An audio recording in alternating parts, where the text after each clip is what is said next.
Halo, selamat malam buat semuanya tetap gabung di channel Adi Kuncoro. Kali ini di Kedap Suara edisi keberapa ya aja? Ketujuh kali ya. Kita akan coba membahas mempodcastin podcast. Ini unik karena yang terakhir kan yang lagi trending di negara kita itu bagaimana kisahnya Pak Ganjar Pranowo yang mengomentari tentang keikutsertaan timnas Israel di U20 yang akhirnya menghasilkan keputusan FIFA yang sangat menyedihkan buat bangsa ini. Nah, klarifikasi Ganjar yang pertama kali itu ada tayang di channelnya Najwa Shihab ya. Jadi di podcast kali ini kita coba lah kita membahas mempodcastin podcast itu sesuatu yang baru. Tapi kita coba dan kami berharap dengan data-data yang bisa kami paparkan atau pendapat yang kami berikan bisa mempertajam pendapat teman-teman juga, memperkaya juga sehingga kita mampu melihat sesuatu itu dengan jauh lebih lebar, lebih luas, lebih dalam. Kali ini tetap bersama kakak saya ini yang suka banget ngomongin politik, jadi saya akan tetap jawil terus kalau ada topik-topik yang sensasional di Indonesia ini. Mas Danu Wiratmoko ya Mas ya. Iya. Selamat malam Mas. Malam. Udah lama ketemu kayaknya Mas ya. Saya selalu menganggap kursinya adalah kursi panas. Kayak kan wants to be. Iya. Hal-hal yang sensitif, yang kira-kira berbahaya kayaknya dikasihin ke saya jatahnya. Saya emang menunggu orang terpleset itu Mas. Jadi channel saya bisa viral. Aduh. Bagaimana Mas? Ini kan Mas Danut pengikut politik gini dalam tanda kutip ya. Jadi kan pasti ngikutin dong berita-berita terbaru, teraktual di Indonesia ini. Ya, iya sih, ya. Karena kasus U20 ini kan sangat kenceng banget anginnya, jadi ya mau gak mau masuk ke beranda saya harus mau gak mau baca juga. Sebenarnya saya males banget itu kalau denger polemik kayak gini tuh ngabisin energi, tapi oke lah gitu. Kalau mau ngobrol ya saya siap deh kasih beberapa poin-poinnya yang poin gitu. Nah ini kalau Mas Danu, Mas kita ngawalnya dari gini Mas. Kira-kira kalau menurut Mas Danu statementnya Pak Ganjar sebagai Gubernur Jawa Tengah yang memang di acara U20 itu dia dapat juga spot stadion ya untuk dimainkan di situ. Menurut Mas Ganjar gimana Mas? Statement Pak Ganjar ini, Mas Ganjar ini benar atau kurang bijak atau tidak pada koordinat yang tepat tempatnya atau bagaimana? Kalau Mas banyak dimensi yang bisa dilihat ya. Jadi Pak Ganjar ini posisi di situ kan bisa dilihat dari dia sebagai gubernur, sebagai tokoh publik gubernur, atau dia sebagai bagian dari partai PD Perjuangan. Karena kan kita ngerti juga bahwa ternyata instruksi untuk apa yang disampaikan oleh Ganjar itu dengar-dengar juga dari partainya gitu. Kalau publik kan berpikirnya begitu ya Mas? Ya.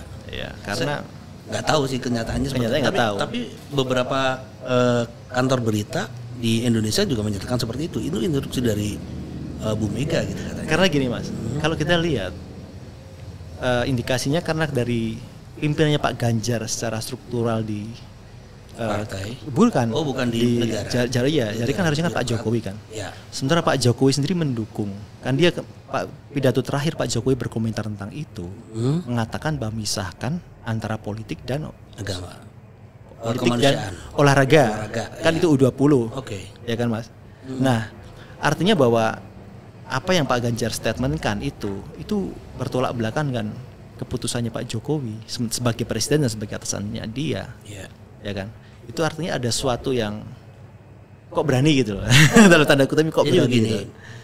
Kalau lihat kronologinya itu kan informasinya memang jadi gini, prinsipnya Mas Ganjar itu kan mengatakan bahwa saya konstitusi saya berdasarkan konstitusi, amanat dari Presiden pertama Republik Indonesia menyatakan bahwa kita tidak punya diplomasi politik dengan Israel, jadi kita harus menolaknya gitu. Bahasanya seperti itu ya. Yeah. Oke.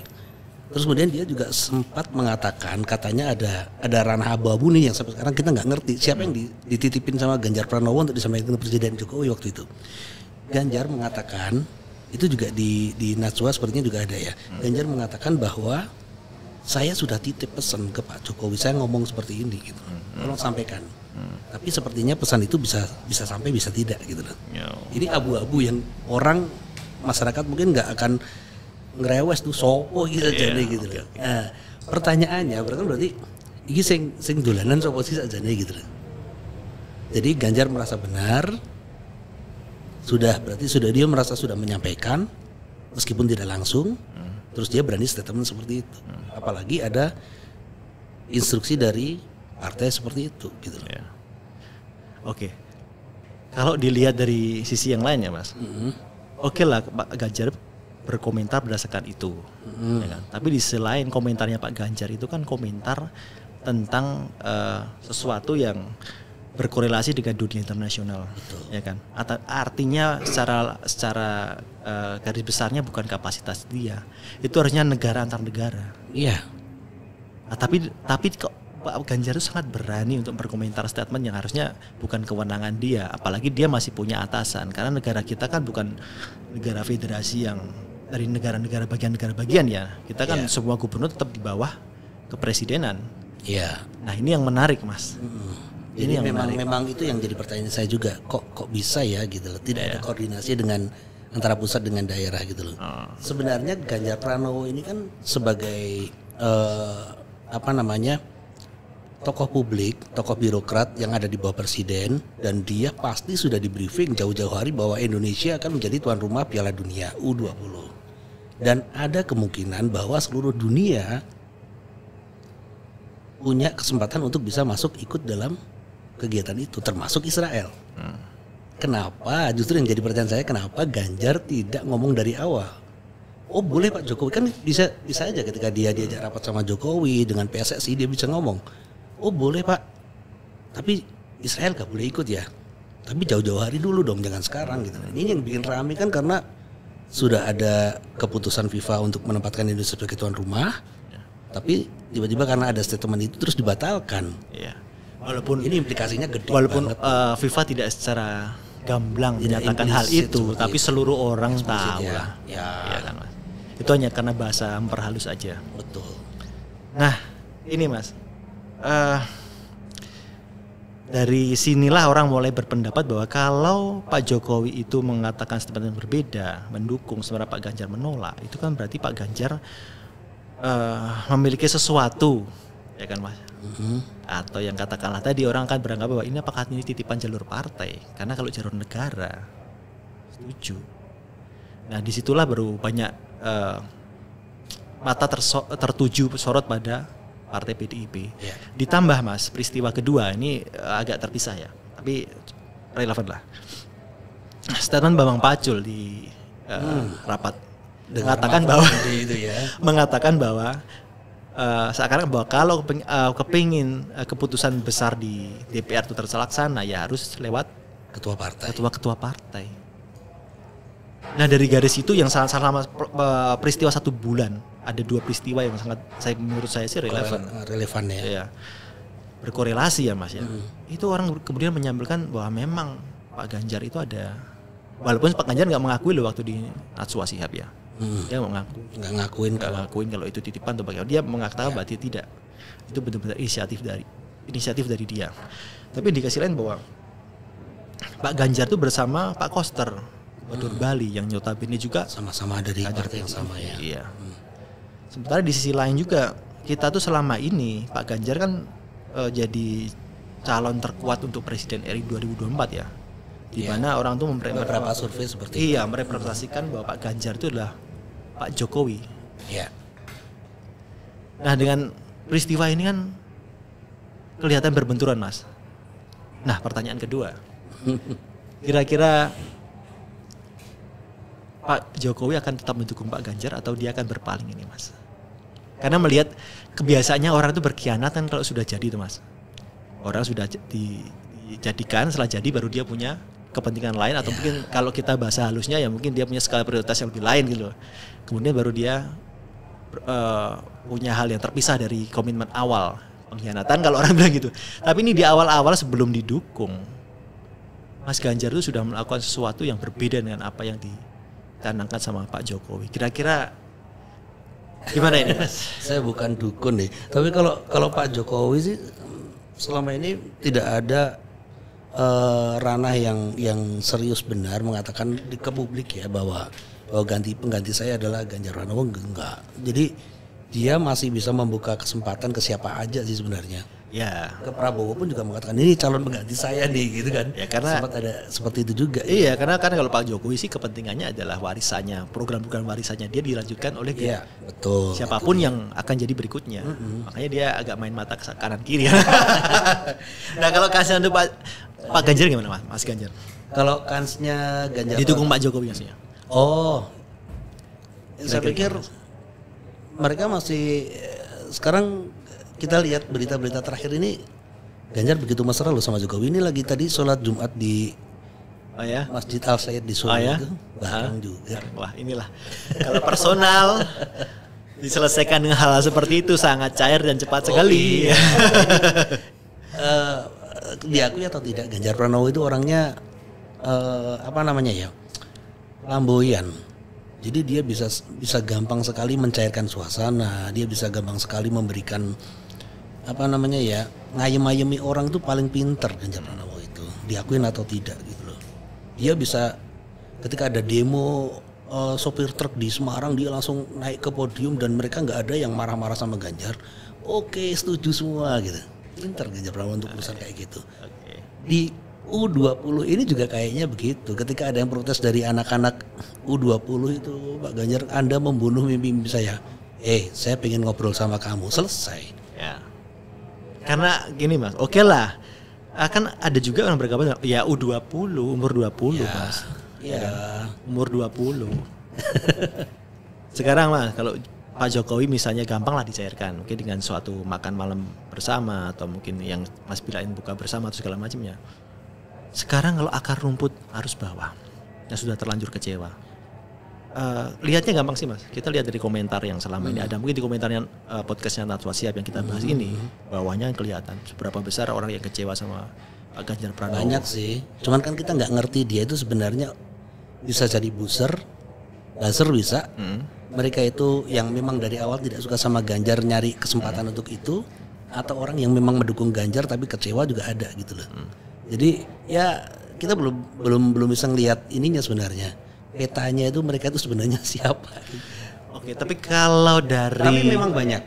Memang banyak. Situasi kebatinnya medsos lah, Mas. Ya kan, Mas. Soalnya jumlah penggemar sepak bola di Indonesia dan notabene otomatis mereka itu akan mendukung jika ada final Piala U20 di Indonesia. Jelas, saya jelas juga. Kan. Logikanya kan begitu. Ya. Dan kalau mereka kecewa jelas ya.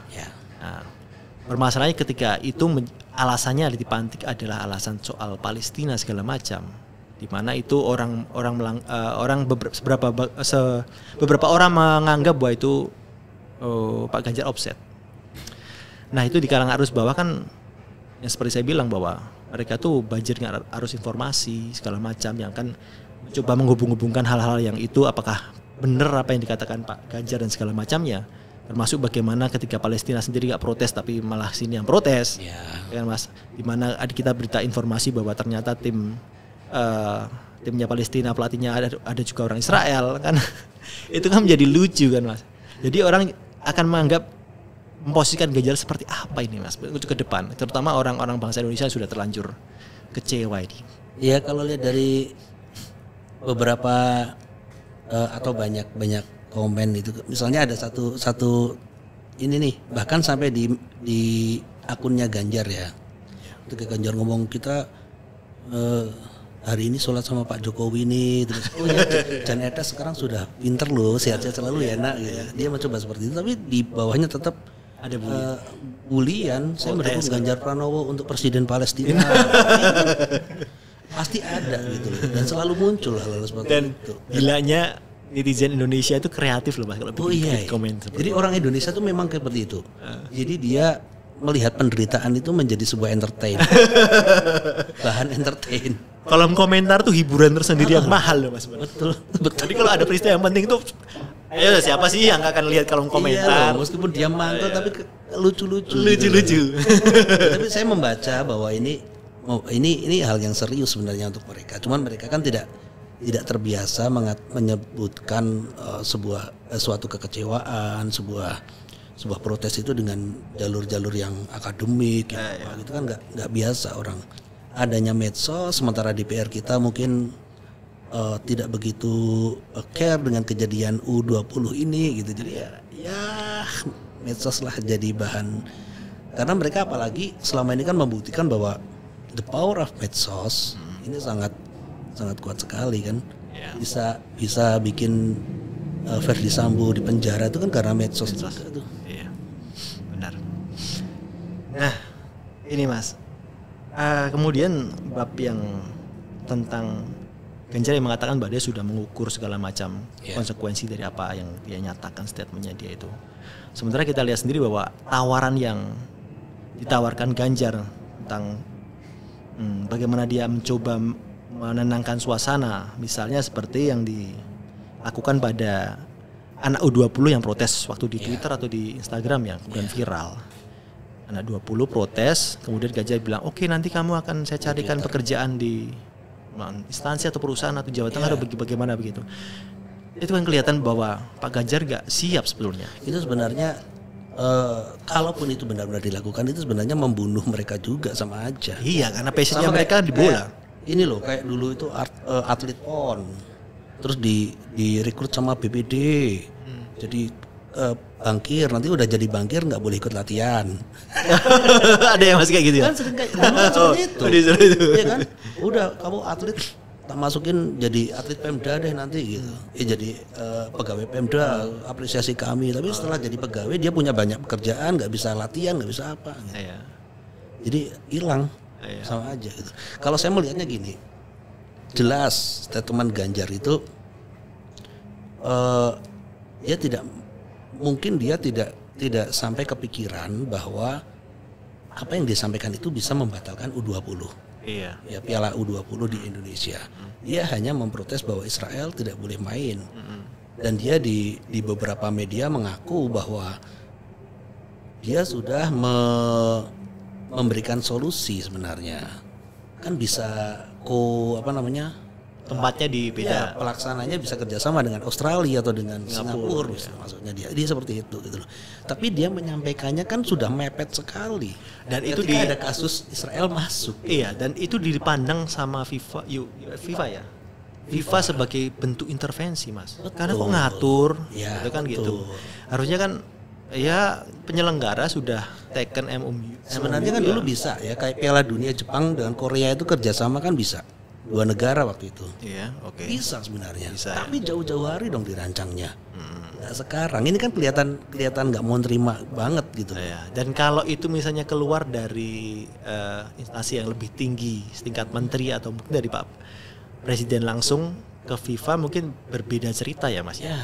Tapi begitu yang keluar dari Pak Ganjar langsung, walaupun Pak Ganjar ngomong gini loh, siapa sih Ganjar yang bisa membatalkan FIFA? Ya dia ngomongnya gitu. Ngitungnya gitu, tapi kan semua orang kan tahu dia adalah Gubernur Jawa Tengah, calon presiden terkuat di negeri ini.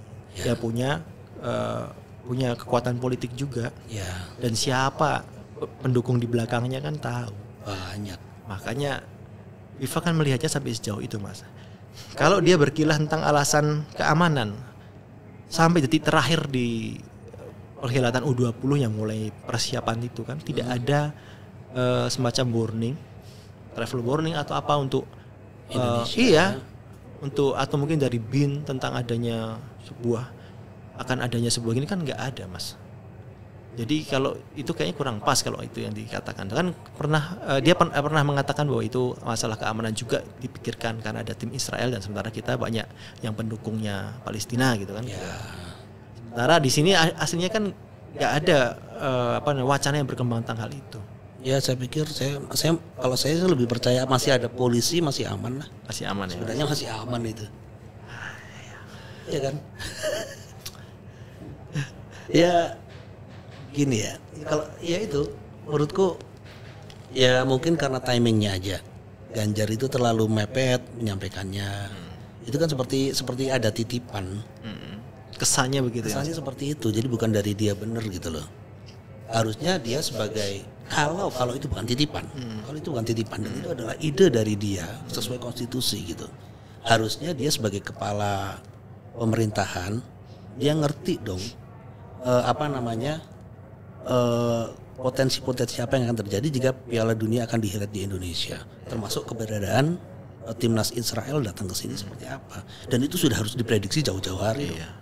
Kalau dia tidak siap seperti itu berarti dia memang belum siap jadi kepala negara. Negarawannya belum. Iya dong, fair dong. Gitu. Kepala pemerintahan itu kan harus trayektoris, punya pemikiran ke depan seperti apa. Nah kalau ini kok dia nyampein sekarang dan baru sadar sekarang gitu. Kok nggak dari dulu ketika drawing Indonesia jadi tuan rumah dia nggak bersuara sekalian sih waktu itu. Dan di waktu di mata Najwa Shihab itu dia kelihatan banget penyesalannya dia itu Mas. Oh iya pasti dia menyesal. Dia menyesal. Dan dia mungkin nggak mikir bahwa U20 itu ketika dia gagal itu jangka panjang gitu apanya Mas. Efeknya itu jangka panjang. Iya kalau anak-anak gini, kalau saya jadi anak-anak U20 itu ya itu dibilang masa depanmu masih panjang. Tapi kan tidak di Piala Dunia, Pak. Tidak di Piala Dunia. Emangnya yakin Indonesia 5 tahun ke depan timnas seniornya bisa masuk Piala Dunia? Ya, U17 jajar aja juga ya. Nggak yakin saya. Kalau misalnya dia minta pun kan FIFA belum tentu kasih lagi. Iyalah. Ya kan artinya kesempatan loh gitu loh. Iya.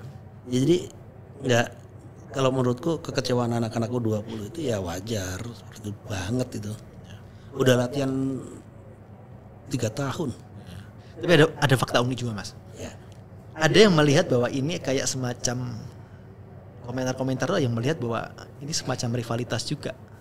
Karena Pak Ganjar Pranowo berhadapan langsung dengan Pak Erick Thohir yang notabene juga siap untuk maju. Iya kan Mas? Kan kita jujurnya kan kita sebagai warga di bawah itu kan kita ngelihatnya seperti itu juga ya. Yang tercermin kan seperti itu kan itu perhilatannya istilahnya Pak Erick Thohir juga kan punya kas untuk naik dari peristiwa itu kan dia bisa dari event itu kan dia bisa naik. Ya ingat dulu Erick Thohir bisa megang Asian Games.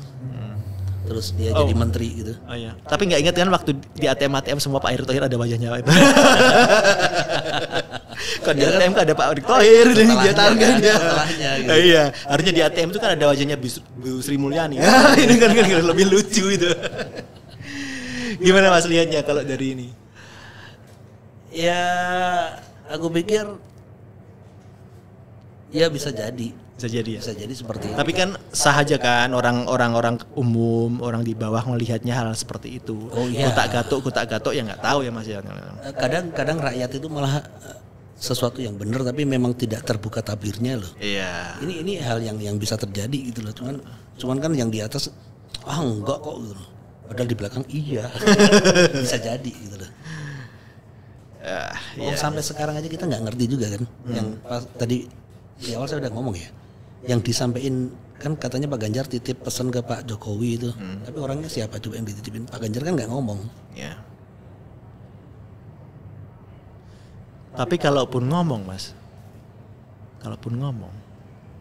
secara organisatoris, secara hierarki, ya. Harusnya kalau dia buat statement seperti itu harusnya kan izin ke atasan ya. Ya dia. Menurut saya loh Mas, semua orang-orang awam. Makanya dari awal kan Ganjar udah ngomong. Mas Ganjar udah ngomong nih, aku udah izin sama Jokowi tapi lewat orang. Lah kalau izinnya belum dapat balasan, kalau dia izinnya udah dapat balasan kenapa Pak Jokowi statementnya berbeda? Nah itu dia. Itu kita kan orang mikirnya gitu kan Mas. Yang nggak dibahas lagi itu sudah.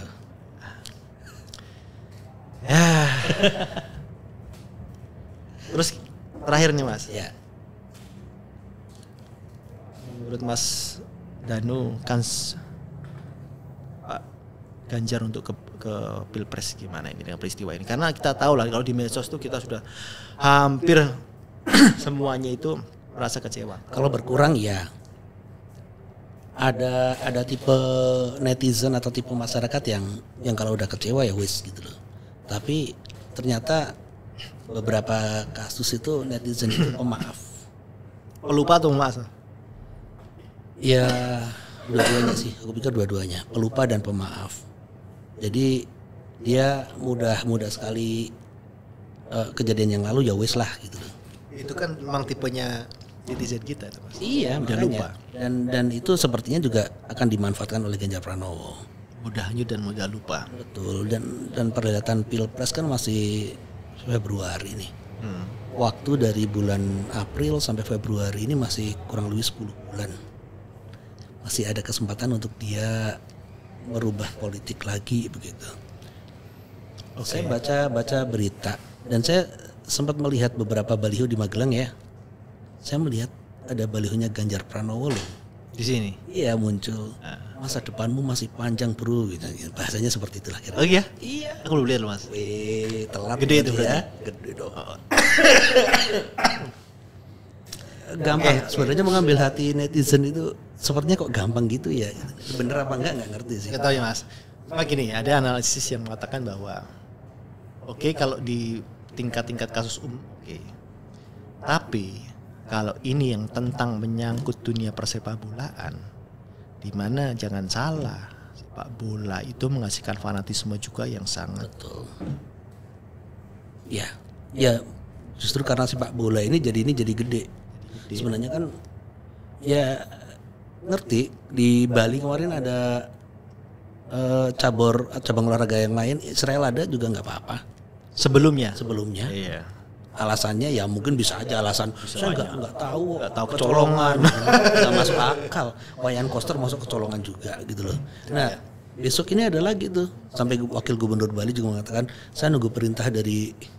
Sekarang nunggu perintah. Iya nunggu perintah dulu deh ini gimana keputusannya gitu. Nah ini dia Mas. Tapi kita tunggu ya Mas. Ya. Besok bagaimana? Memang setahu saya yang suka bola, orang-orang bola itu tidak mudah melupakan dendamnya Ronaldo sama Messi itu ke bawah-bawah sampai kemana-mana. Yeah. Dendamnya klub-klub bola itu bisa sampai nyawa urusannya Mas. Dan nggak pernah lupa mereka itu. Saya kemarin ketika kasus ini muncul pertama kali, terus kemudian saya mikir gini, bisa jadi orang ngomong gini juga sama seperti pikiran saya. Jika politik menjadi alasanmu untuk menggagalkan sebuah acara ini gitu loh. Maka politik juga lah yang nanti akan menjadi pilihanku untuk tidak memilihmu gitu loh. Alasan politik juga untuk tidak memilihmu. Gitu. Jadi mari kita sama-sama salahkan politik gitu loh. Kan ngeri tuh. Satu lagi Mas. Ya. Sekarang kita coba keluar sebentar dan beranjak ke hulu. Jadi selama ini kan dari kasus Ganjar, termasuk dari Pak Bambang Pacul, akhirnya semua mata orang Indonesia itu tertuju pada pemimpin partai. Nah, saya ingat omongannya Panji tuh, bahwa yang dibutuhkan Indonesia itu bukan partai baru lagi. Karena apa? Partai-partai baru yang ada di Indonesia yang punya akan membawa perubahan di awal, itu ternyata akhirnya sama aja. Contoh terakhir kata si Panji itu PSI. PSI itu kan dia nyalonin Giring jadi presiden waktu itu kan. Sampai Panji bikin kelakar. Ya aku tahu mimpi adalah kunci, tapi nggak gitu juga keles, kan gitu kan. Terus sekarang PSI calegnya siapa ya kalau Mongol Stres. Nah itu kan hal-hal yang unik. Uniknya gini Mas, uniknya bahwa sekarang PSI itu bukan mengedepankan ide dan konsep, tapi mengedepankan popularitas. Sama dengan partai yang lain sebenarnya. Ya, oke. Nah, dengan sekumpulan fakta-fakta seperti itu Mas, 2024, bagaimana kira-kira peluang partai-partai mendapatkan suara? Saya takutnya jangan-jangan golputnya lebih banyak, Mas. Saya nggak mendorong ya, cuma kalau hal itu terjadi karena alasan-alasan seperti ini di bangsa kita dan nggak segera diperbaiki atau dibenahi, ya ini sebuah kemunduran buat bangsa kita. Mas Danu melihatnya bagaimana, Mas? Sejak pemilu yang lalu, tahun berapa sih kemarin itu 2020 ya? 2019 itu sebenarnya ketakutan ini sudah mulai muncul karena generasinya kan sudah sudah beralih nih. Generasinya udah beralih dan sepertinya memang berdasarkan data memang pemilihnya berkurang. Pemilihnya berkurang ya. Ya. Kita lihat di Amerika itu sebenarnya untuk ikut ke apa namanya? Keikutsertaan warga dengan untuk memilih presiden itu enggak lebih dari 60% loh. Barangkali memang ini adalah jalan untuk Indonesia menuju demokrasi yang sesungguhnya ya seperti ini. Jadi saya pikir no problem kalau anak-anak muda kemudian jadi apolitis gitu. Tidak apa-apa karena memang di urutannya anak-anak generasi karena milenial sama Z kan iya, memang nanti dia minatnya untuk politik itu di urutan keberapa. Nanti dia akan menciptakan politik baru lagi. Saya yakin itu. Dengan gaya dia, dengan style dia gitu. Dan sayangnya memang partai-partai politik selama ini tidak segera sadar diri untuk berubah gitu loh. Tapi justru kita disadarkan dari dalam sendiri loh. Misalnya Mas Pak Bambang Pacul itu tiba-tiba ngomong kayak gitu. Nah ini kan dan orang melihat itu otentik loh Mas omongannya. Otentik banget. Saya tuh lihat itu meskipun itu adalah framing ya. Itu kan kejadiannya berjam-jam tuh. Tapi ketika adegan itu dipotong gitu. Tapi itu sudah bisa merepresentasikan bahwa oh DPR seperti ini. Oh kondisi Indonesia tidak baik-baik saja. Oh mimpi anak-anak Indonesia untuk jadi presiden sekarang sudah berkurang. Sudah tidak ingin jadi presiden sekarang. Inginnya jadi apa? Ketua parpol. Karena lebih kuasa dari presiden. Lebih kuasa dari DPR lo. Iya loh. Ini ada pasti saya yakin anak-anak muda banyak berpikir kayak gitu. Oh jadi ketua partai aja lah, kita bikin partai aja yuk. Aku ketua partainya ya. Karena aku bisa menggantikan Korea di DPR tuh. Iya, nyebut-nyebut Korea ya Mas. Iya. Kalau orang yang nggak tahu ya, kalau di Jawa itu Korea itu kayak apa ya Mas? Kalau bahasanya itu? Ya rewo-rewo ya. Pokoknya yang tetenggot gitu ya. Iyalah gitu. Kalau orang luar Jawa mungkin nggak tahu loh Korea. Baik, Mas Danu ini pembicaraan yang menarik, singkat, padat, jelas, tapi kita berharap ada poin-poin yang bisa ditangkap dan karena pemirsa saya itu dari ranknya itu memang usia-usia 20, 30 paling banter itu. Ya. Jadi semoga ini bisa jadi bahan diskusi yang menarik juga. Kalau teman-teman pengen komentar aja di bawah tuh. Kita sediain. Kalau saya bisa jawab nanti. Boleh bully saya tapi jangan istri dan anak. Berarti dia belum siap dong kalau dibilang ngomong gitu. Aduh. Baik Mas Danu. Ya. Terakhir Mas Danu nih rencana ke depan gimana nih Mas perpolitikan Mas? Maksudnya rencana pribadi saya. Iya. Maju dong. Mau maju? Maju dong. Oh iya, saya senang sekali ini. Jadi ada atmosfer yang berbeda di negeri dan terutama kota ini. Ini bukan titipan ya, ini yang benar-benar saya ngerti maju-maju apa. Tapi kalau misalkan sama lah, sebenarnya saya itu sama kayak yang lain lah. Kalau rakyat menghendaki saya maju. Kalau enggak ya enggak. Oh, iya. Oke. Kita tunggu konsepnya Mas, konsep pembangunannya seperti apa. Ya, pasti. Apa yang akan dicoba dilakukan. Ya. Baik Mas Danu, terima kasih sekali di edisi Kedap Suara yang udah keberapa ini Mas Danu, kita undang ketiga kali ya. Udah ketiga kalinya Gak kita undang. Ya. Iya, pokoknya kalau topik-topik sensitif saya undangnya Mas Danu, ya kan. Saya berharapnya sih ada kejadian viral di sana. Baik Mas Danu, selamat malam. Sukses terus berjuangnya. Sukses dengan segala aktivitasnya dan selalu bermanfaat buat masyarakat. Amin. Demikian teman-teman di Kedap Suara kali ini, semoga ini menjadi pembelajaran dan jangan lupa kalau teman-teman pengen request tentang kita mau bahas apa, tentang kita mau ngomentari podcast yang mana, oke akan kita lakukan dan nanti kita explore ya. Demikian teman-teman, salam dan bahagia dan selamat malam, salam Indonesia. Terima kasih.